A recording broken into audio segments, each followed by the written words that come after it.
There was a village in the eastern part of a country named Nduka, and in the village it's surrounded by forests and red earth, as you can see on the video. Then for a traveler to get to the village, it's really rare. That's to show you how remote the village was. Then, for generations, the villagers lived in harmony with the land, growing cassava, tending goats, and drawing water from a well, like a well and a stream called Oje, which legend claimed flowed from the tears of a forgotten goddess. But in Nduka, the dead did not truly live. There's a place you say that the dead live, but here the dead did not truly live. It was said that when a villager died, their spirit linger in the family compound, watching, guiding, or when displaced, tormenting the living. No one ever questioned this. To speak ill of the dead was to invite their wrath. So the people built small shrine in their homes and offered kola nuts and palm wine. The dead were not merely remembered, they were residents as they believed so. Chika, a young woman of 22 years, returned to Nduka after she had spent 6 years in Enugu City, where she had studied pharmacy. Her father, Pa Obi, has fallen ill, and the tradition demanded the first daughter to return. She came reluctantly with a suitcase full of books, city clothes, and a heart bruised by her mother's sudden pass away 2 years ago. Your grandmother will meet you tonight, Pa Obi said, lying under his ruffled mat, thin as a twig and wrapped in his faded wrapper. His voice was calm, too calm.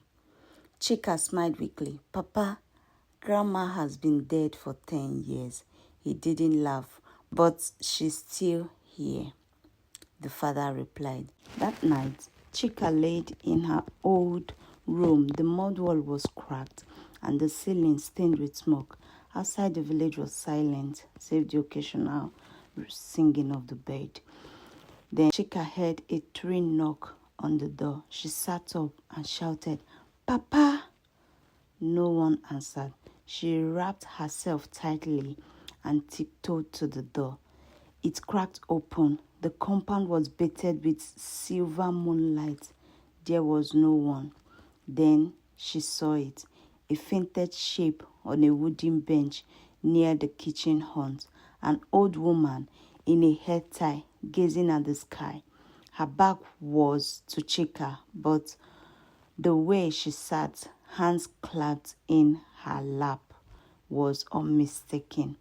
Grandma! The figure did not turn. Instead, it vanished. Chika stumbled backward, slamming the door. Her heart thundered. The room suddenly felt colder. She slept with the lamp on.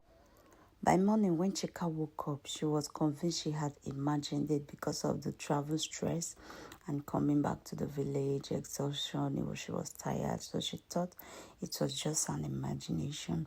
Then she busied herself with taking care of her sick father, preparing bitter leaf soup and swallow, then greeting a distant cousin who came to see the prodigal daughter. But the night got stranger. Doors that had been bolted opened in the morning. Her mother's old comb, missing since her burial, was found and it neatly appeared on a wooden shelf.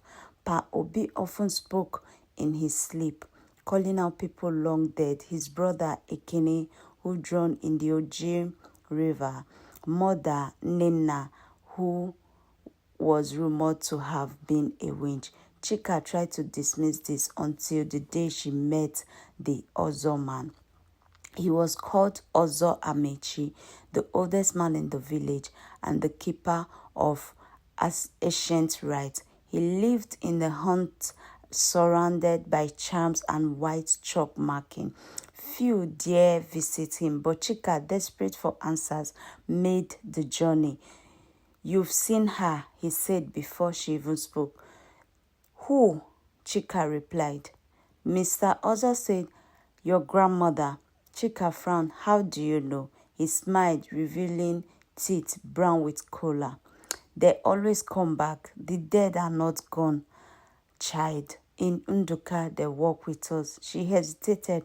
"But why would she come back now?" Also, Amechi leaned closer. "Because your family is at a turning point.